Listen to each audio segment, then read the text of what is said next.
Again, good morning, good afternoon, good evening, and good night. Welcome to In the Gym with Jim. I am your lovely host, Jim. And to my left, I got my dog, Drizzy. How you doing today, man? I'm doing well. How are you, my friend? You know what? It's a good day, man. I You know feel what? blessed. This past week, I just want to rant a little bit. This Please. past week has been minus 15 every single day. Every single day. And that pisses me off because man have things to do, but leaving the house is such a chore. Would you agree? It's brick. I'm it's brick. Like it's cold. This Arctic is not what my parents migrated here for. It's not for us, You know, with It's not for when they're like, "Oh, you're Canadian, you should be fine." No, no, no, I shouldn't be. I was not made for that. I was made for mangoes and tropical weather and Ray and Effie. I was not made for. I was not made for what's going on outside, my boy. It's cold. It's chilly. I know we were made for beaches and coconut water, right? You get me? You know? Oh, it's nasty, man. It's But nasty.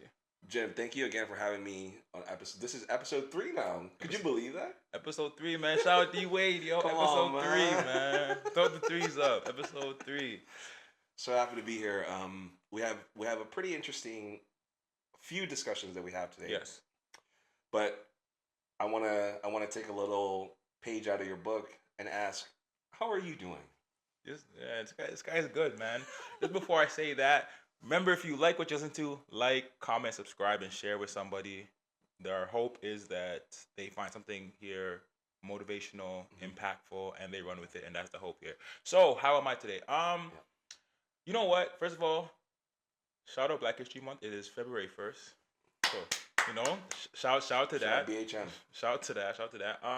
I am well. It's been a pretty good month, all in all. All the things I've kind of picked up that I've made a habit. For example, I read my Bible, I pray. I've been more like cognizant of what I'm doing in the gym and like the time I'm spending on what. Okay. I'm much more cognizant of where I'm putting my time Mhm. after work, like the things that serve me and like what I'm doing. So I'm just trying to be like more intentional with my movements and everything that I decide to give my time to. Right. And I found that to be very fruitful for me and what I've been doing. And I feel like all the things I've been pouring into have slightly been pouring back into me. So Wow. I'm very thankful for that. That's It's been good. amazing. Yeah, thank you, man. And I think also too, like as the more you water the seeds, the more beautiful the flowers become. Yeah. Um, How are you, man? Tell me. I'm doing well. Yeah. I think Feb first, today being Feb first, I think it's another kind of sequence to reset Mhm. and realign. Look back and reflect on your month, see how you did, see the things you did well, see the things that you can improve on. It's a good reset to calibrate the entirety of the next month. Yeah. So this entire week has been leading up to the recalibration of sorts, just getting the right things into habit, putting what's important to myself first, putting things into kind of really in motion for what this month has to offer. So really excited. I think just getting my bearings in order, and we're good to go. Good, man. Yeah. Good. Just before we start, we get down to the nitty gritty of stuff. Mhm. So on our last episode, we had the waviest of wavy. We had Mr. Nick Wavy. Nick Wavy, shout out Nick Um, Wavy. Yeah, it was a great episode. If you haven't checked it out, please go check it out. It's on all the In the Gym with Gym pages, YouTube and Spotify and Mhm. Apple podcast by the time this drops. Hmm. Um, there was a clip that, again, by the time this is now posted, Hmm. will have been out, where Nick references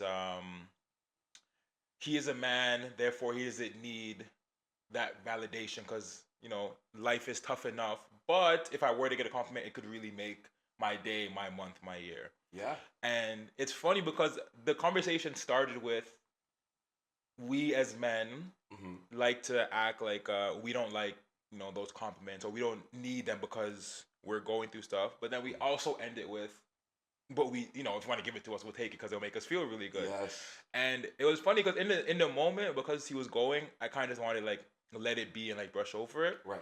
But I felt for myself as a newer host of this kind of content situation, Yep. we should have stopped and been like, hey, you know what? No, this is what we're talking about, Mhm. because that is literally what we were talking about. Like, yeah, life is hard for men and life is hard for women, and it's very difficult. Right. But that compliment that you're doing great, your hard work isn't going unnoticed, Mm-hmm. those things really do impact you on your day. Yes. And you can speak to it as well, but I feel Yeah. like it's tough, man, because we sit here and we let these thoughts of, no, I don't need it. I'm Right. gonna get it one way or another. Like I'll get it through the work I put in, and I'll get it through. Let's say it's a fitness thing, I'll get it through when I get the six pack or when people start Right. noticing or whatever the case may be. Right. But over the course of that journey, it gets really tough, as you know, because you're on a fitness journey similar to as I am. Yeah. The in betweens, like there are days where you're like, man, I can't do this. I don't want to do this. I don't want to get up and go. I don't want to get up and go. I don't want to keep going. I don't want to keep doing this until you get that message from someone being like, oh, I see you're there. Yo, good job. Like keep it up. Like you're motivated me to keep going. And Mm-hmm. you know what I mean? And that really Yeah. drives people.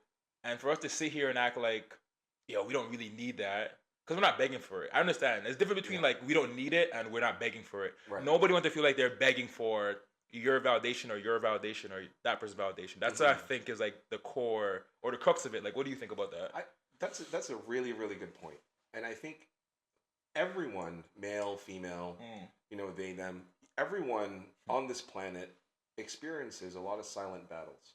facts. Whatever you're going through, a lot of people are on different stages in their life where some are just, man, like I just really got to pull through.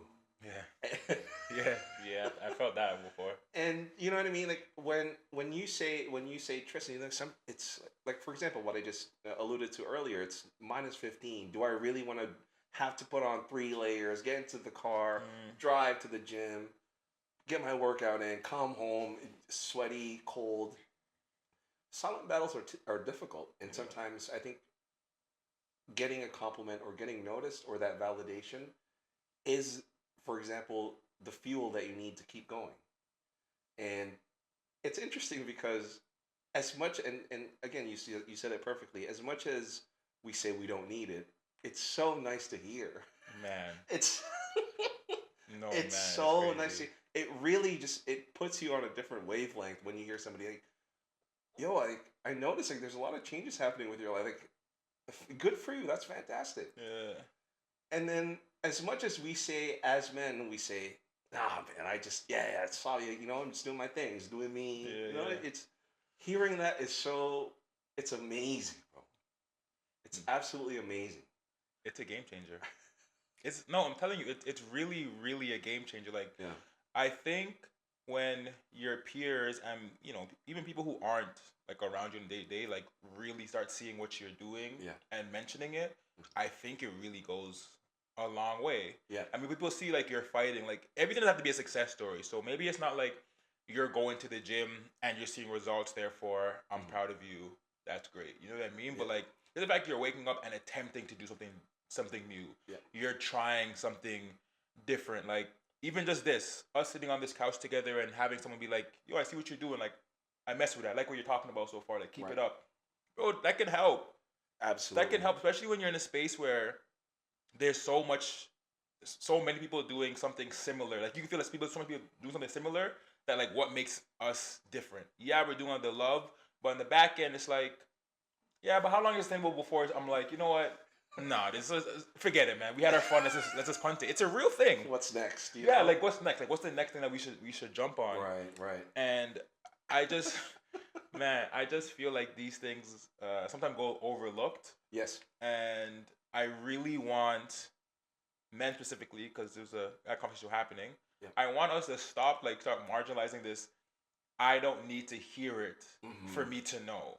Yes, you know you're doing well, Mm-hmm. but it does help for someone to tell you you're doing well. It's just that's how it works. It's how Exactly. unfortunately that's how the world works. It is good for someone to be like, "Hey, you're doing good. You're doing great. You look great.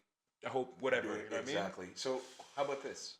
Let's look at the other side of the coin then, where you and I have we have a very organic relationship where Yeah. we'll check in. Now, my question is, when you look on the other side of the coin, is when in the group of friends, Yeah, yeah. right?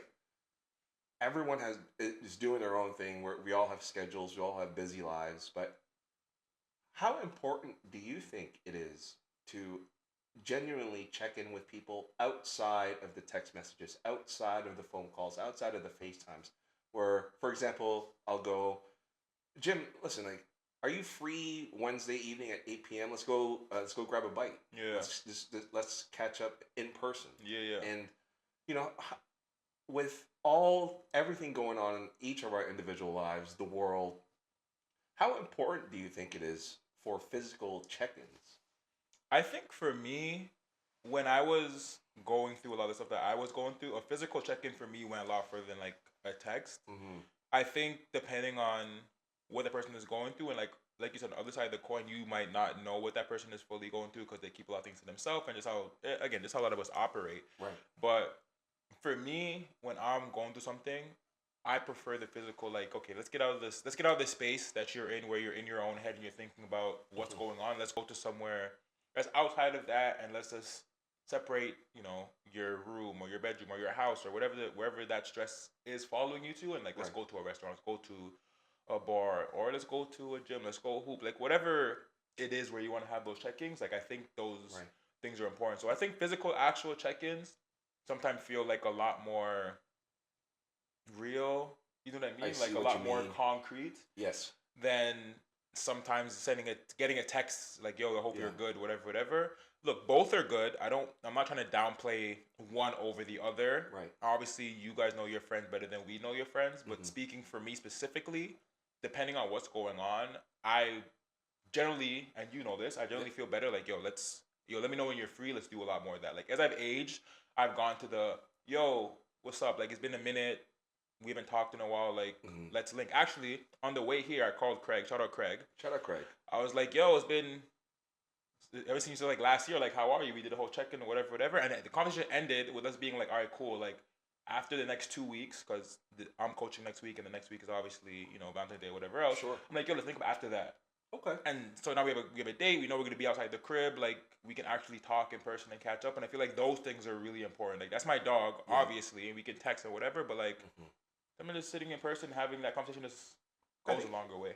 and also physical presence allow you to see the other person's tonality, their body language, how excited are they, how tired they are, Mm. what kind of energy they're exuding in the physical environment. Yeah. Because I feel as if sometimes you can't really relay your actual thoughts via text. FaceTime maybe, a call, so, Yeah. but I think a physical, like, face to face, like, man, like the laughs are different, Mm. the jokes are different, but the conversation is so much more different than it is over a digital communication. You know? Yeah, and like you said, I think being able to like read your friends when they're in front of you is also very important. Mm-hmm. I think that goes a long way. Right. Honestly, like then you can really see when you ask a question, and you can see how the person's like actually trying to answer it Exactly. or trying to avoid certain thing. Then you can talk about it, whatever, how you want to go about it, whatever, whatever. Mm-hmm. Look, man. I just feel like speaking from male friendships, because that's what a lot of us have here. Yep. It's it's just different. Very, It's very just different. different sometimes, and everybody also has like their own way of kind of going about things and addressing things. Mm-hmm. And some people just be like, "Yeah, I'm chilling, bro. I'm just gonna keep working and working through, and eventually I'll get on the other side." Mm-hmm. And I've always said this, like that is, yes, it's a male mentality, and I'm sure it's a woman mentality too. Don't get me wrong, Right. but like I also think like it's a background thing or a cultural thing. Like I feel like a lot of people who I speak to will say, "Yo, I'm just gonna keep working and working and working until this ends." Oh man. It's just is It's it's the same punishing. people. It's the same people that I see that like sound like us or talk like us or come from the same background as us. Just have that like, not head down. No matter what's going on in my life, I have to power through this. Right. And if you're fortunate to power through it, you are very very lucky. And kudos to you. But Right. there are a lot of people who just cannot power through it, bro. Like you can't head down. It's fine, bro. Just do the work. It's gonna work out. Gets you so far. Yep. And I've been I work in the government currently, Mm-hmm. and I know a lot of people who are like, I'm just gonna put my head down, stay in the same position, and just power through this until I'm able to retire, and then that will be it. And that sounds like such an unpleasing life, Yeah, it's 30 plus unfulfilling. years. 30 plus years of just being like, yo, head down. I'm gonna keep Right. doing what I'm gonna do, and then I'm gonna get through it. I've always said I never want to be that person, Never. and like I've been fortunate enough where I mean, to this point, I haven't been able to do that person. I'm able to pursue these passions and record things like this and Sure. keep that pushing. But like, I know a lot of people, even in my family, I'm just like, bro, I just want you guys to see like what it is that you like. Life is so much bigger. It's always bigger than the office that you sit in or the chair that you sit in, or like what's in front of you or what bills are coming up on the 15th. Like, I'm not saying you have to go out and party and be super, but you have to. I think it's important to be able to find a way to separate, what has to be done for the betterment of the family and Sure. myself, whatever, and what has to be done for the betterment of myself. The And non-negotiables. yeah, I feel like as we get older and like things start happening, a lot of people start to teeter just okay, I'll take care of this and then I'll have time later. But when's the time later when you're 66, 67, 60, and you can't move and When you you can't can't do, walk. then what? Yeah. You know? And I feel as if also too, I think when we talk about putting your head down, and I think one of my greatest and most favorite quotes of all time is, if you want to go fast, go alone, Hmm. but if you want to go far, go together. Yeah.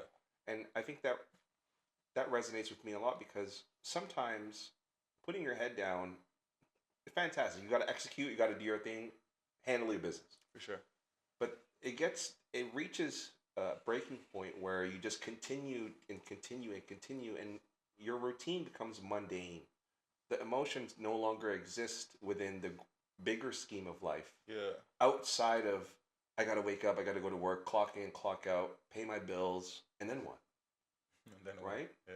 And then what? So my question to you, Jim, is like, when as people approach physical check-ins with their peers, their friends, their best friends, as people approach handling their own responsibilities or day to day, do you feel as if there is an aspect of ego that's driving these decisions to maybe, you know what, I don't want to reach out to anybody today because I'll only feel a sense of achievement once I actually execute my goal.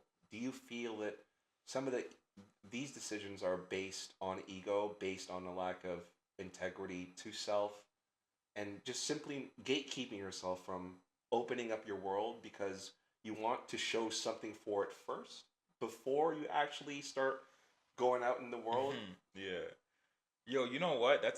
I appreciate that question because that's a really really good question to word and especially a good way to word it. Hmm. So I'll try to answer this. I'll try to answer the question as best as I can. Okay. So for me, like, do I think it's okay? When I'm going through something, Hmm. or yeah, I'm going through something, and I don't reach out to my friends. For me specifically, probably ego thing. Like, I just don't want to put what I'm going through onto someone else. I think in an episode we talked about it, or maybe when we first started recording, like the test episode, Hmm. like feeling like I don't want to put what I'm dealing with onto somebody else because I don't know what they're dealing with. I try to be very self aware of like that as well. Okay. So if I feel like I'm carrying like a lot of baggage, I might not call you. I might not call Chomps. I might not. You know what I mean? Like I just let it be. You I know, see. because they have something going on. Desi has something going on. Like I don't want to call all my friends and be like, "Hey, what's going on, man? Hope you're doing well, whatever." And they're like, "Oh, how are you doing?" I'm like, "Actually, I'm not doing that well." And then their whole And this is why. and this is why, and then they're like, "Oh, that's like a heavier conversation than like I want to have." Sure. Because I feel like that's a bigger fear for a lot of people. That you're gonna call someone and you want to tell them what's going on, and then they'll obviously take it in. Hopefully, they'll take it in. They'll hear you out, Hopefully. and then you get nothing because they weren't expecting that conversation at that time. Then you feel like what you said was either a burden or you feel like you're burdening them, and it becomes an endless cycle of like they didn't give Mm. me enough, and now I feel like I'm burdening them. So like, am I really, you know what I mean? And you go in this endless like, okay, now forget. I'm just gonna shut down and stay quiet. It's, it's a it's a vicious cycle, don't you think? You know what I mean? Cause now you're in your own head about it. Like the person you probably told was just like, whoa, this is more than I thought at the time. I wasn't prepared to, wasn't prepared like how I would respond or like what I was gonna say or like how I could, you know what I mean? Maybe I didn't have this correct words at that time because I just finished work and I was coming home and I was decompressing. Hmm. And but you've been home, so now you have this conversation with me. It's like, okay, you're calm. You've had your day. You've drank your tea, had your dinner, like whatever. Well, I'm just getting off my shift and now I gotta hear what you. Let it Yeah, all like out. and it feels, it could feel that way just to some people. So it's tough, man. So There's ego in that. That's what I feel like. now here's my question: Yes. is and this is not targeting at anybody's friend groups or Yeah, yeah. whatever the case may be, but do you feel, as people who've known each other for a long time, maybe you've known your friends for 5 years, Mm. 10 years, 15 years, Now, do you feel as if your community slash support system should have the emotional intelligence to be able to take on your baggage Hmm. and compartmentalize that into a section where it won't affect their daily lives? Or do you feel as if there is a time and place for everything? Oh, there's definitely time and place for everything. I feel like would I like to be able to call, all the dogs and be like, yo, this is what's going on. Let's like talk about it like in depth and kind of break it down. Sure. Sure, yeah. I think, on paper that sounds great. I just feel like that's not realistic. And I just feel like it's not fair. So yeah, Expand on that. because if you like me and you talk on a level, so like I feel like I can tell you certain things or tell you whatever, and we can kind of have those conversations. But Sure. we've also had the conversation where it's like today, the Jimmy that I am is past the taking what you're telling me, holding it on and carrying it with me on my back while I'm carrying what I'm carrying. Like I am Mm, past that. Like I've done that. I'm cool. okay. So now we have deep conversation. It's like, okay, this is what you're telling me. I hear it, and now I'm gone. Mm-hmm. Now, if I have a deep conversation with someone else in our friend group, and maybe they haven't crossed that barrier, or maybe the people who like, no, I'm a deep carer. I care about my friends a lot. Because Okay. people who really just they generally just care. Of I care about course. my friends so much. So when you tell me that you're having a terrible day or you had a terrible week or whatever, like I want to fix it. So let's go fix it. Let's go out. Right. Let's correct this. Like let's do what we can do to get your mind off of it. Mm-hmm. I mean, you're telling them and you're hearing them, and now they carry that. Like you can have friends who you'll be like, yo, I'm beefing with my girl today, and going for a week, and you and your girl get back together. But your friend is like, nah, but I still don't like how she dealt with you that time, so I I'm not letting that go. see. You know what I mean? I I see. feel like that's the same concept of them carrying like your emotional stress. Like, yeah, me and this girl are beefing. Now we're not. Like, I'm over it. She's over it. He's like, I still don't like it. I don't stand with that. And you gotta pick and now you're like, oh shoot, now I gotta pick and choose like what I tell them. That's like obviously it's a very specific situation. Sure. But if you think about like emotionally, if I carry this and you're like, yo, the person at work was talking to me a certain way, I like it, the person was talking to me a certain way. So Mm-hmm. now it's like, all right, forget that person then. It's up. Bet. And Damn. now that because other people, some people carry that for you. Like they care about you so much that now your war is their war. Your problem is their problem, and your emotional issue, their emotional issue. Your beef is my beef. You know what I mean? And that can carry over to everything. Yeah, it's like a one thing to see a man and it's like, okay, yeah, it's on site, whatever that looks like. But it's also the same thing where it's like, I was having a bad day at this place and I don't like this place anymore. I don't like this, or I don't like how I don't like how you don't like how that happened for you. I don't like that conversation, how that happened for you.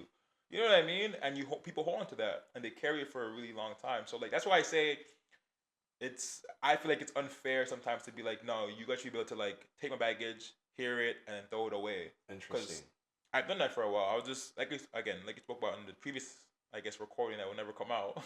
we we discussed that like, yeah, there was a time where my friends could come in and trauma dump and say what they want to say and like let it Right. go, and then I carried that for a long time, for years, and it took a long time to be able to like let all that go and just be able to hear it, be someone that people could reach out to and Right. let it go. Cause I wanted to be that person. So, striving so. I think there's also. Would you. So here's a two-part question. Mm. The first part is being able to carry people's baggages, their traumas, or they're just inconvenience for the day. Yeah, Do you feel that that is an aspect of people pleasing? maybe, man. I don't know. Like potentially, like a little bit of both, 50-50. 50-50. Like Okay. it could be, cause the people who no, it's tough, man. I don't know. I think it's tough. It's tough. What do you think about it? Before I go, what do you think about it? Sure. I think absolutely. Yeah. Because at the end of the day, people are wired to normally be people pleasers simply because of their external image of themselves. Mm. The more people that you can assist, please, Yeah. air quotes, please, the better their fundamental understanding of you as a person. And they'll always think, oh, Tristan or Jimmy's like, they're always willing to listen at any given moment, at any given time, at any different varying levels of information. I love that person. Yeah. Now, the problem is that when you do it too much, you start spoiling the crowd. And Yeah. my thoughts are, when you carry enough and it becomes truly heavy, it starts affecting your own perception of how you see the world. Hmm. If you're only surrounded by inconveniences, hard days, it's tough to get yourself out of that trench and being, the world is not as bad as all my peers tell it to be. So that's why I just going back quickly, is I'd like to understand, is there a level of emotional intelligence that one needs to be able to set aside different traumas from other people in their own different compartments in your brain whilst you live your best life to yourself? That's why I think people pleasing may be a very strong term, Yeah. but there definitely is an aspect to that whenever you listen to someone's issues or concerns. But there is also the other side of the coin where it's not people pleasing. Yeah. It's where you genuinely want to hear what's happening out there and how you can genuinely help. Yeah. Yeah. There are many people out there, for example, like yourself. Like if I were to tell you a problem, you genuinely want to hear about it. And like, Yeah. Tris, like how do we solve it? Mm. Or if we can't solve it, how can I make you feel better? Yeah. That's why it's an interesting it's an interesting question, because when you take on so much, how do you live for yourself? How do you continue walking when it's so heavy? You know what I mean? Yo, and that's the thing. Like a lot of us people like are carrying so much baggage themselves, Hmm. and then you also want to show up and be a good friend, and you want to show up and be a good partner, and you want to show up and be a good colleague, be a good son, be a good daughter. Hmm. You know what I mean? Father. You know, like you want to be the best you can be in like in the situation that you're in, Right. while also being able to carry whatever you're dealing with. So I think like where ego comes in, we have to find a way to share what we have to deal with. That doesn't mean like watering it down, but be able to share what we are going through with Hmm. people who can and who are equipped to deal with it. And I think it's Yes. important to keep people around you who are equipped to deal with it. So if you're in a long-standing relationship and you feel like you can't tell your partner what's really going on like at the crux of it, then that's probably like an issue that you should address at some point.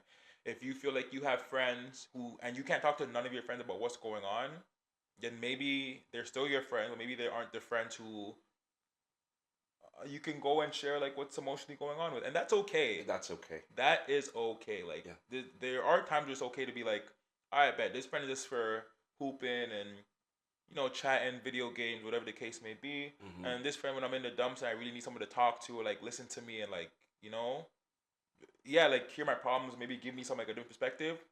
That's what I reach out for. And if you're lucky enough, you have a friend who you can do multitude of things with, and Yes. you can talk. Shout out to those Shout friends. out to those people, Whoever those, man. yeah, yeah. Shout out to those people, man. Whoever those friends are for you, man. Shout out to those friends. Yeah. So I wanted to ask you something about ego, while we're on a topic. Okay.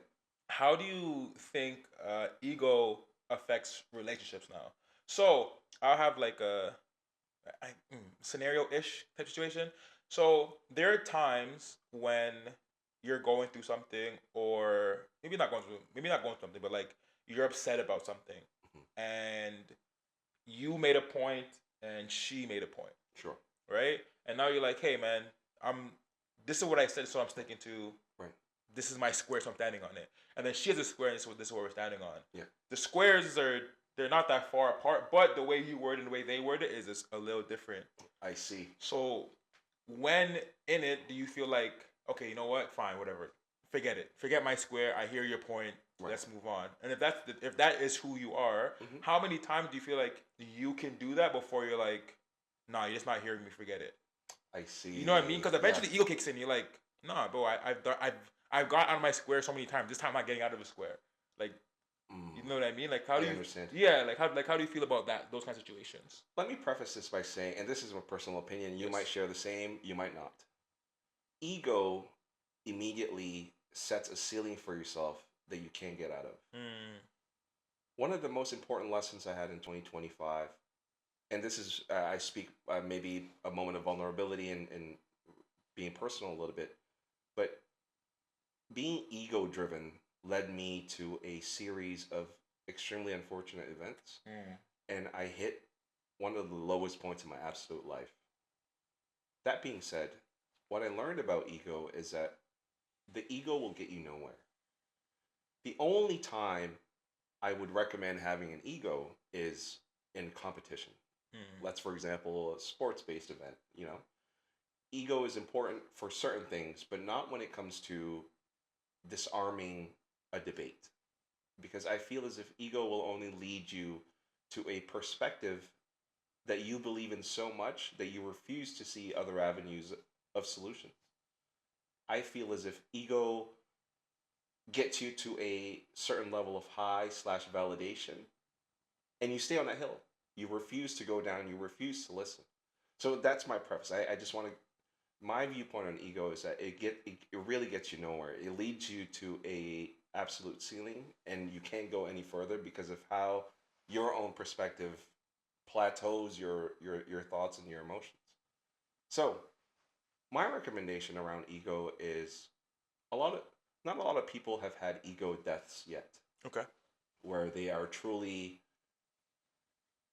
their most authentic self. And whenever two people have varying opinions Hmm. that are ego driven, Yeah. they will always be parallel in nature. They will never come to a meeting point. They will Yeah. always just continue being parallel.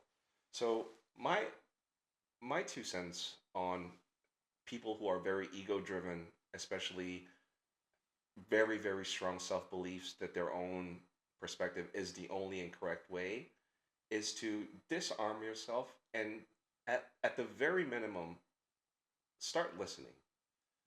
Instead of speaking without actually listening and retaining information, you'll never understand what the point is of the other person. And hey, maybe the other person's correct, maybe you are wrong, or vice versa. Maybe you're correct and maybe they're wrong.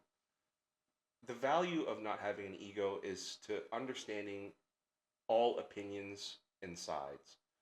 And it helps you understand on a deeper level where you can start to listen to the other person and say, hey, listen, I'm willing to listen to your perspective, but tell me why you feel this way. Yeah. And then once they start explaining themselves, maybe that's when you start piecing the puzzle together and you go, okay, so that's your train of thought. However, this is mine. And now that you both have the different puzzle pieces and you've laid it all out, now you can start putting the puzzle together simply because you heard each other out and why they felt that way and how they explained it. Yeah. So I think disarming yourself and having really that lowering your ego is very important into natural development of your personal life. That's good, man.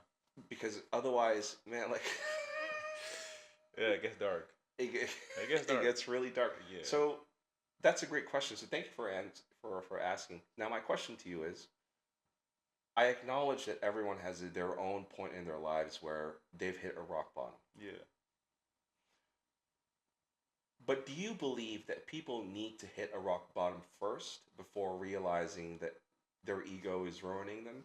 And what kind of life experiences maybe would you say could help people in which they can have a bigger understanding of the world than having an ego driven spirit? Do I think people need to hit rock bottom for them to realize that their ego is playing a role in what they're doing? Yes. I would hope not, man. Look, everyone says you have to like fall apart for everything like to come together, Hmm. and while that may be true, sometimes falling apart, man, is really really difficult, Mm. and falling apart looks different for everybody. It's not the same. The way I fell apart is not the same. The way that Trizzy fell apart and the way Trizzy fell apart is not the same way that whomever listening to it might have fell apart. So like I never want to tell people that you have to hit rock bottom first to understand what's really going on, because my thoughts on rock bottom, and I've seen like the worst of the I've seen some really really bad rock bottoms. You've seen people not come back from it. Wow. Like I would hope that you don't have to go through that to recognize, whatever ego is pushing you this way, or that's what's holding you back from being your greatest self or who you could really be. So let's try to avoid rock bottom. Let's start with that. Hmm. But I mean, ego plays a large part in success, and it gets a lot of people to where they want to get to. I know people whose egos have, gotten them in rooms they probably never thought they would ever be in, got them business deals they never thought they would ever get. Like, you should stand your square for a lot of things. You should be able to compromise on a lot of things as well. And you got to like find the happy medium. Mm-hmm. And I think once you understand who you are, what you bring Mm-hmm. to whatever table, and you're comfortable with that, then you can play with, where you want to be. Like you mentioned, like something I can tone it down, something I can ramp it up because I know my median baseline is this, Yes. and I will never fully take down my ego and be like, okay, nah, forget it. I'll just throw it out the window. They will always be like a part because that's just who I am. But my baseline within like relationship, for example, is like, okay, you know what, fine.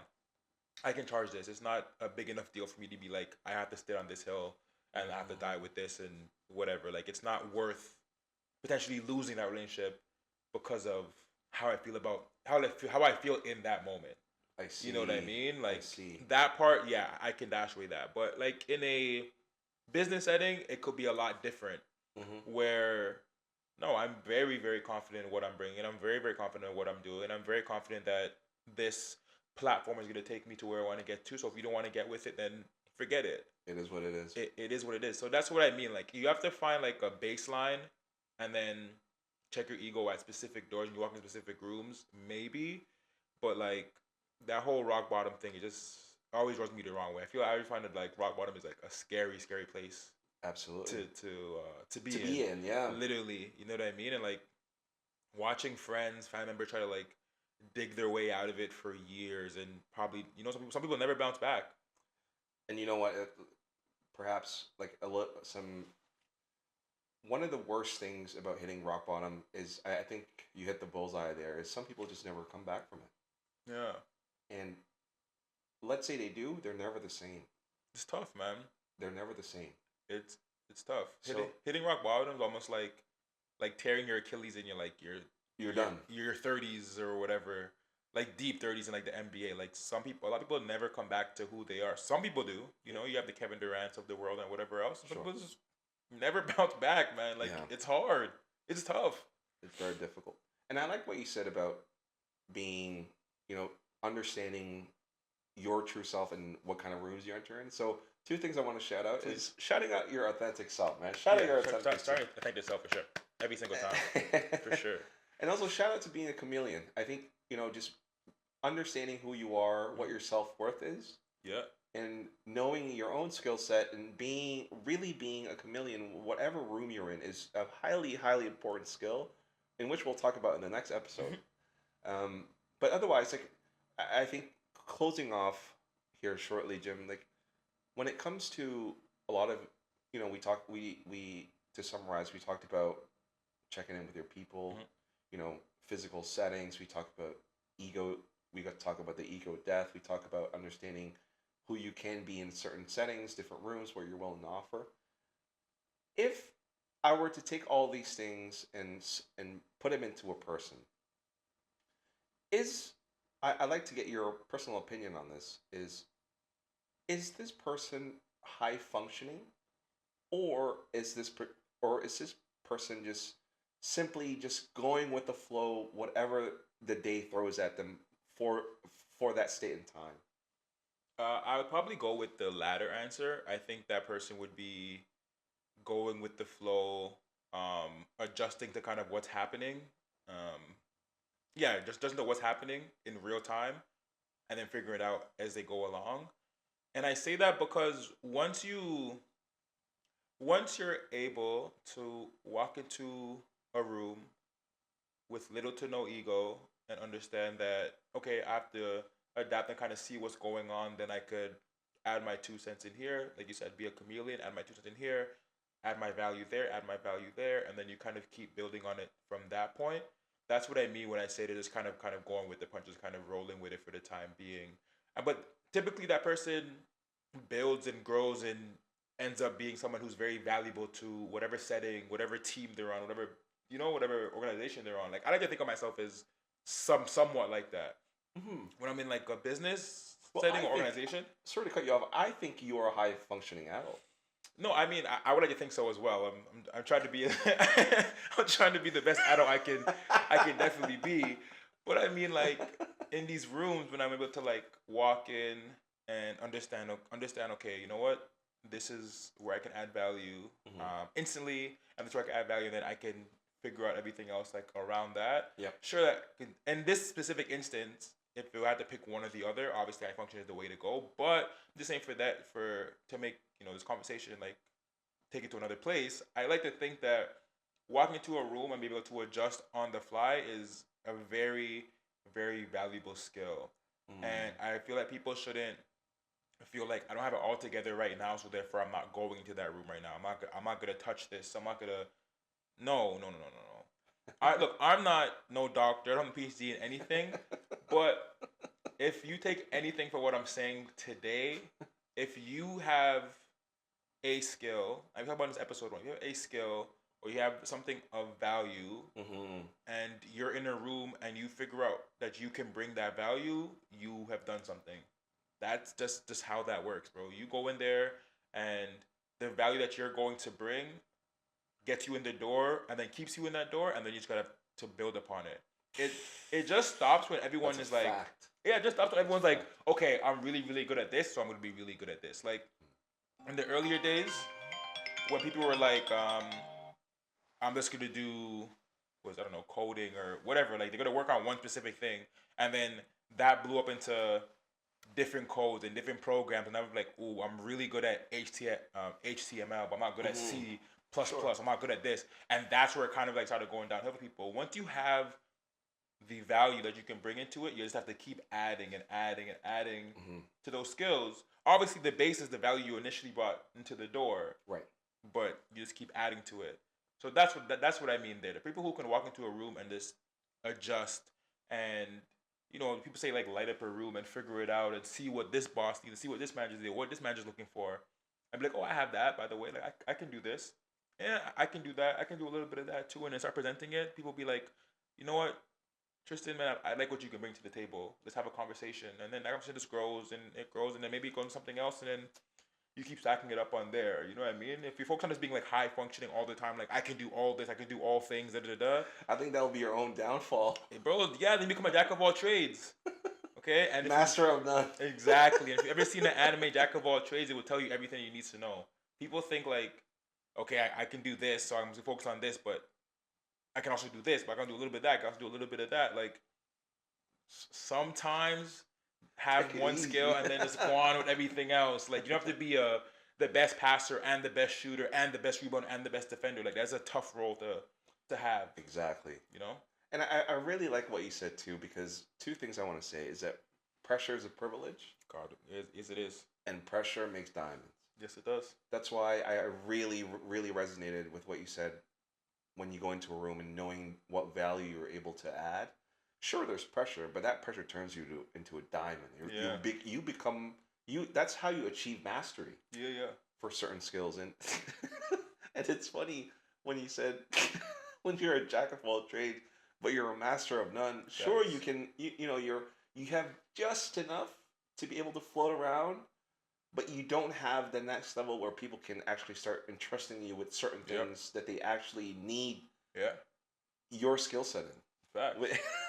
so Facts, man. so it's a juggle for sure, man. Facts. It's a Look, juggle. that's why Nick Batum was never an all-star, man. Jack of all trades, master of none. That's the problem. That's the problem with guys like that, man. You gotta like guys that can do everything are great until you need to do one thing really, really well, and they can't do that one Exactly. thing really well because they can just do everything just Exactly. all right. Yes, you paid. Don't get me wrong, man. Okay, you paid, but I mean, like, if you have a skill you can do and you can master that skill, then build upon it. It's a difference between getting paid 3 million and 15 million, though. I mean, it's a massive thing. I may never know that, but I can talk about it. I can Wait, talk about it. I can talk never about say it. never, Jim. Never say never. As I said, may. I can say may. May. Um, May. this has been an absolutely delightful conversation. The sun is shining, which I love the entire time. Come on. And truthfully, I learned something about yourself today, Jim. Oh yeah, what's In that? this episode, I think you're a lot more resilient than I've ever thought you to be. Appreciate that, You're man. extremely resilient. It's what I learned from him today. So, if I can take this to the viewers and listeners, is to find something new about the people closest to you that you've never known before, based on physical interactions. Because I would have never found this about Jim through text or FaceTime or call or a phone call. I had to actually be present with him today to hear the words come out of his mouth, the tone in which he's delivering. And that's how I found out about his resiliency today. So if you can take one thing away, is see your friends physically more often and really try to get that FaceTime with them and just listen, spend some time, strengthen your community through presence. But piggybacking off what Jim likes to close us off with is if there is one thing that you'd like to share for people to take away and start interpreting or integrating in their lives, what would it be? I think you took what I was gonna say. I say, go outside and see your friends for real. Mm-hmm. Outside of like a club or those kinds of things, like really, really see your friends. If there was something a takeaway that I would like to give to people, find common ground, find a community, and have that keep that community with you. I say this because I have a hoop session that I do I try to do every Sunday with some, previous coaches and friends of coaches and other basketball people. And these are older people, like older Mm-hmm. than myself. And they've been doing this longer than I've been with them for the Sunday. But I've been now maybe like 3 years, I want to say. Wow. And it keeps going. And you see people buy houses and start families and get married. And like Wow. that community of like 15, 20 people have just kept it through because our common love, obviously basketball, and then building upon that with friendship and everything else. So I feel like something you take away with, have a community. Community could be a smaller, it doesn't be 20 people, but your friends, whatever. If you have a really good set of friends, try to keep those friends around and do something that you guys enjoy as much as you can because at some point, because movement is a privilege. Don't forget that movement is a privilege. If you're able to Come go out and on. hang with your friends and do things and touch road and go on trips and go skiing or bowling or go to cafes as a family and grow, hopefully you're able to continue that community with the next generation and beyond and kind of continue that tree. So get a community and keep growing with it. These are gems. Hopefully. Gems. This has been In the Gym with Jen, episode 3. Thank you all for tuning in. And remember, if you enjoyed the content, if you took something away from this, please do like, share, and subscribe Yes. with your communities. Yes. And we will catch you on episode 4. Episode 4. Thank you guys. Appreciate it. Thank you. Love.